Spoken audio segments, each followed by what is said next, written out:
자, 교정 역사론입니다. 자, 제1절 세계의 교정 역사. 1번 교정 발전의 5단계. 자, 이쪽도 출제가 되죠. 자, 여기서 공부를 할 것은 이 발전 순서대로 단계별을 숙지하시고, 그리고 각 단계별마다 어떤 내용이 있었는지를 숙지하시면 됩니다. 자, 먼저 첫 번째 복수 단계입니다. 복자 동그라미. 자, 복수 단계는 자, 원시 시대부터 고대 국가 형성기까지를 의미하는데, 자, 이 시기는 피해자 측 밑줄, 자, 무한한 복수 밑줄이 허용되었다는 거죠. 자, 피해자 측의 복수를 허용했다는 것은 자, 개인 상호 간 또는 부족 상호 간에 행해졌다는 것이고, 어떤 형태로 복수가 행해졌느냐면 눈에는 눈, 이에는 이의 형태로 행해졌습니다. 어디서 많이 들어봤죠? 눈에는 눈, 이에는 이. 어디서 나오는 말이죠? 그쵸? 역사상 가장 오래된 성문법으로 평가되는 함무라비 법전에 나오는 말입니다. 즉, 내가 해를 입은 것만큼 되갚아주겠다. 심지어는 더 이상의 더 가혹한 형태로도 행해지기도 했죠. 자, 눈에는 눈, 이에는 이 형태로 보복한다는 것을 우리가 동해보복이라 합니다. 동해 동그라미. 다른 말로 탈리오 법칙이라고도 합니다. 이 동해보복 사상은 복수 단계이지 위하적 단계 하면 틀려요. 자, 사적인 복수가 허용되었다고 해서 이것을 우리가 사형벌리라 합니다. 사 동그라미 치시고. 자, 됐죠? 자, 그리고 또 기억을 해 두실 것은 속죄형 제도가 탄생했다는 겁니다. 속죄형 제도는 복수 단계에서 나왔지 위하적 단계에서 나왔다 하면 틀려요. 물론 이 속죄형 제도라고 하는 것, 사형벌리라고 하는 것이 복수 단계에서 탄생하고 그때 사라진 것이 아니잖아요. 오늘날에는 뭐 사형벌이 없겠습니까? 조선시대에는 없었겠습니까? 그렇잖아요. 그래서 어느 단계에서나 있었긴 있었는데 이런 것들이 처음 등장할 때가 언제다? 복수 단계다 라고 하는 것을 알고 문제를 푸셔야 되는 거예요. 이 속죄형 죄라고 하는 것은 뭐냐면, 내가 죄를 저질렀으면 내가 죄값을 받아야 되는데, 죄값을 받는다는 것은 내가 죽임을 당할 수도 있고 불구가 될 수도 있는 거잖아요. 그래서 그 피해자 측에서 대신 곡식이라든지 화폐라든지 이런 걸 제공하고 죄값을 탕감받는 것, 면제받는 것, 이것을 속죄형 제도라고 한다는 겁니다. 역사가 참 오래됐단 말이죠. 이걸 기억해 두셔야 돼요. 사형벌 제도와 속죄형 제도 등장 시기는 복수 단계지 위하적 단계 아닙니다. 동해보복도 마찬가지고요. 자, 이 사형벌 사상은 언제 붕괴되기 시작하느냐? 그것은 군주 권력이 강화되고 중앙집권 체제가 등장하면서부터이다. 이렇게 보시면 돼요. 우리나라 역사를 치게 되면 삼국시대부터다. 이렇게 보시면 됩니다. 자, 그래서 등장한 것이 두 번째로 볼 것이 요 위하적 단계입니다. 위자 동그라미. 위하란 말이 무슨 말이죠? 겁을 준단 말이죠. 누가 겁을 줘요? 국가가 겁을 주는 거예요. 국가가 시민들에게. 자, 고대 국가 형성기부터이다 하는 것이고, 절대 군주가 이때 등장합니다. 자, 절대 군주 밑줄 그시고. 절대 군주, 즉 무슨 말이죠? 왕이 곧 뭐다?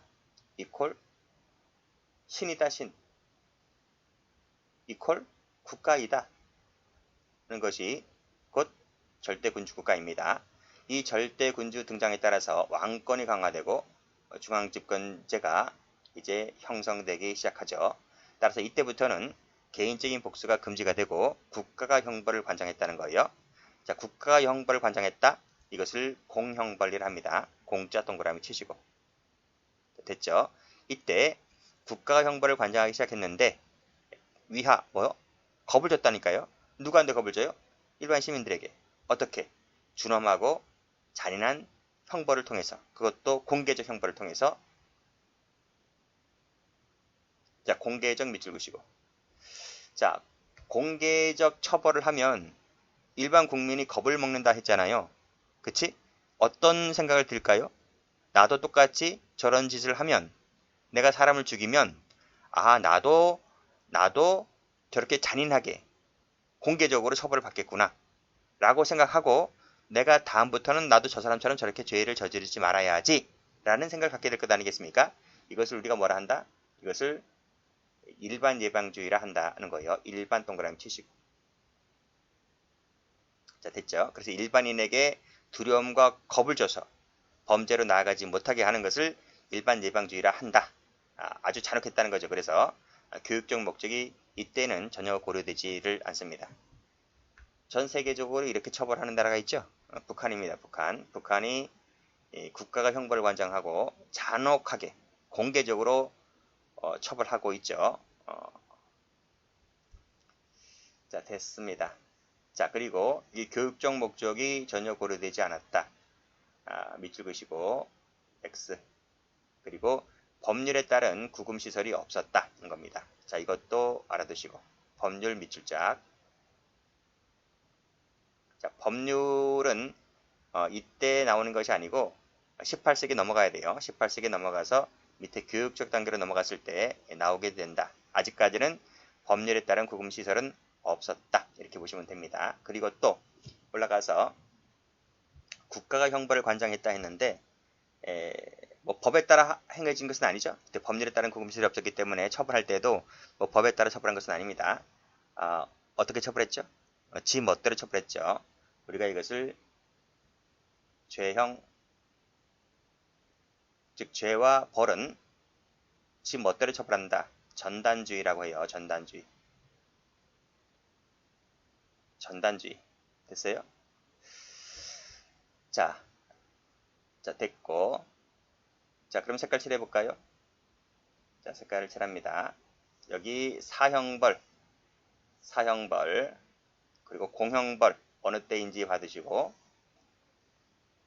자, 동해보복사상, 탈리오, 복수단계입니다. 속죄형제도 복수단계입니다. 자, 내려와서 일반예방주의, 위하적 단계입니다. 공개적 처벌이다. 공개적 처벌 됐고, 법률에 따른 구금시설은 없었다. 됐죠? 자, 쭉 내려와서 전단주의도 해야 되겠네요. 전단주의.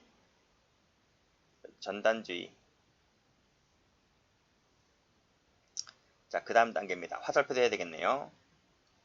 자, 이렇게 복수에서 위하적 단계로 이렇게 화살표 하시고요. 자, 위하적 단계에서 밑으로 교육적 단계로 넘어옵니다. 교자 동그라미 치시고. 자, 이 교육적 단계는 18세기 때부터 19세기 중반까지를 의미한다 했는데, 계몽주의죠, 계몽주의. 다시 올라가면, 자, 여기 보세요. 여기. 절대군주 국가에서는 왕이 곧 국가다, 짐이 곧 국가다라고 했잖아요. 그래서 왕 중심의 세계관이었었는데, 이 왕 중심의 세계관이 깨진 때가, 자, 이것이 왕 중심의 세계관에서 시민 중심의 세계관으로 바뀐 때가 언제입니까? 시민 중심의 세계관으로 바뀐 때가 18세기 때죠. 계몽주의의 발달로, 계몽주의로 인해서, 계몽주의면 계몽, 깨우쳤다는 거죠. 시민들이 깨우쳤다는 거야. 깨우침으로 인해서 왕 중심의 세계관에서 시민 중심의 세계관으로 바뀌어지게 되는데, 그때가 바로 이때입니다. 교육적 개선 단계. 그래서 18세기 유럽 문예부흥기, 그리고 산업혁명으로 인해서 형벌관도 변화된다. 어떤 때로? 어떻게?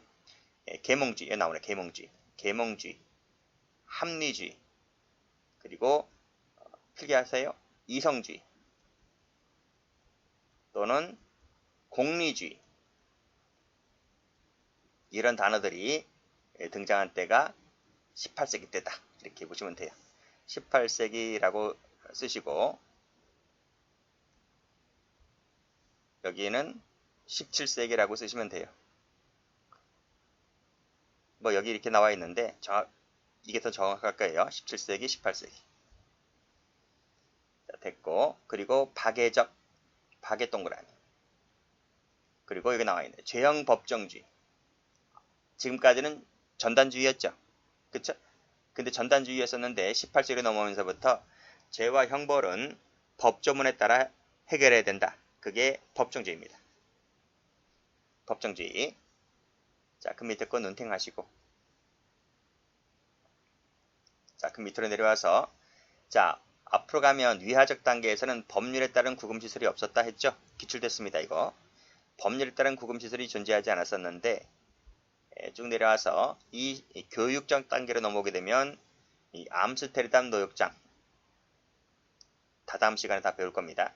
암스테르담 노역장, 가로 열고 펜실베니아제, 5번제, 누진제도 이것이 이때 등장합니다.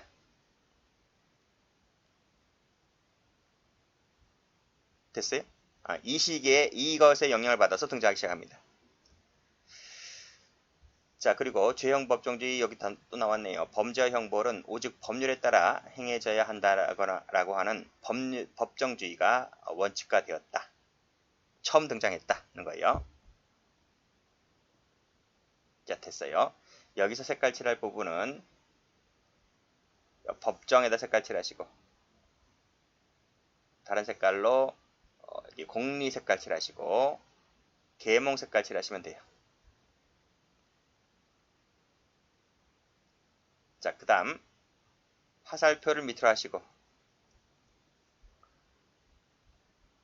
자, 과학적 처우 단계로 들어옵니다. 과자 동그라미 치시고 이때가 19세기입니다. 그래서 이 18세기에서 19세기로 넘어오는 과정에 뭐가 있었어요? 산업혁명이 있었죠. 산업혁명. 산업혁명이 있었다는 거예요. 산업혁명이 일어나면서 어떤 것이 발전하죠? 여기 나오잖아. 자연과학,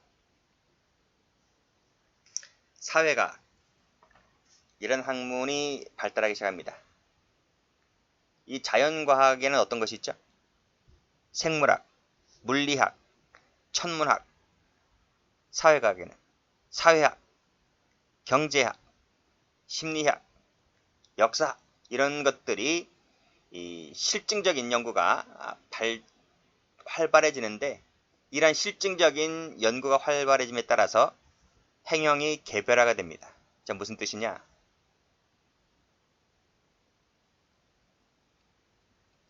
이것만 안 적어도 됩니다. 자, A가 B를 안 적어도 된다고요. 칼을 들어서 찔러서 죽여버렸어요.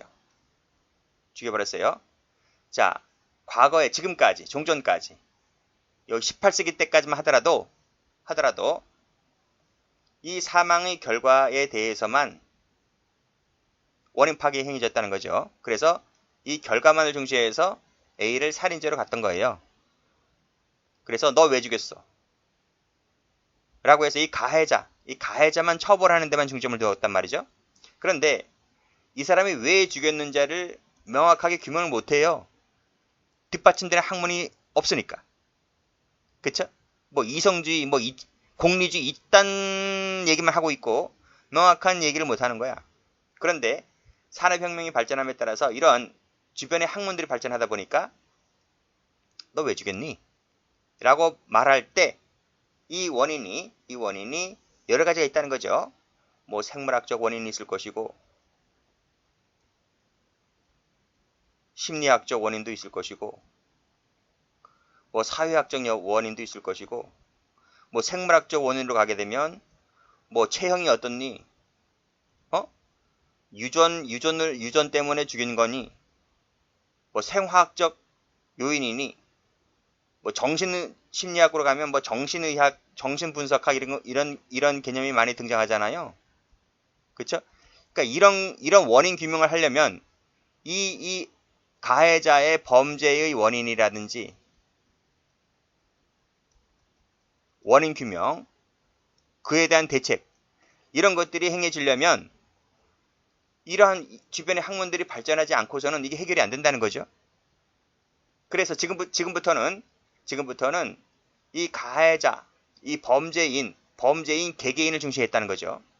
그래서 이 개개인에 맞춰서 행형의 개별화가 추진된 때가 바로 19세기 때부터이다. 이렇게 보시면 돼요. 그래서 이 자본주의 발달에 따른 상습범, 누범의 급증은 기존 형벌 이론에 대한 회의를 가져왔고 결론이 뭐냐? 범죄 원인을 규명하게 되었고 그 원인을 규명하려면 이 주변 학문들이 뒷받침되어야만 합니다.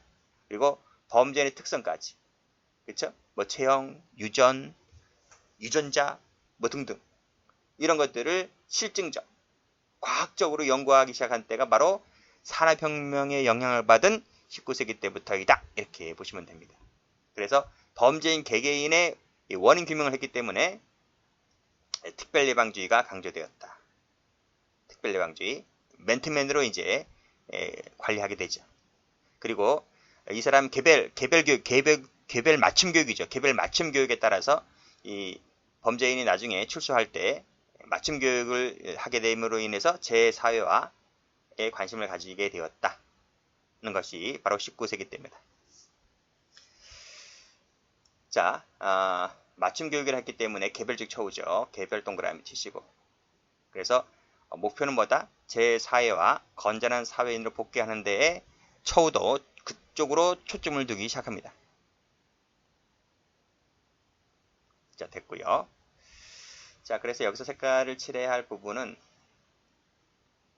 앞에 일반 예방주의가 여기 위하적 단계였죠. 보라색, 여기도 보라색으로 할게요. 자, 특별 예방주의다. 개별적 처우다. 그리고 실증적 과학적 연구. 됐어요? 됐어요. 자, 그랬던 것이 자, 어느 단계로 넘어오나요? 자, 사회적 권리 보장 단계. 권리 할게요. 권리 동그라미. 권리하면 20세기로 넘어와야 됩니다. 그러니까 2차 세계대전 이후로 넘어와야 돼요. 됐어요? 됐어요. 자, 그래서 치료 모델이 실패했다 하는 말은 전 시간에 제가 설명을 드렸고, 그래서 이때부터는 이 사회 내 처우, 시설 내 처우가 아니라 사회 내 처우 필요성이 강조되었다. 그 사회 내 처우의 대표적인 예가 보호관찰, 가석방, 중간처우 등입니다. 기출입니다. 기출.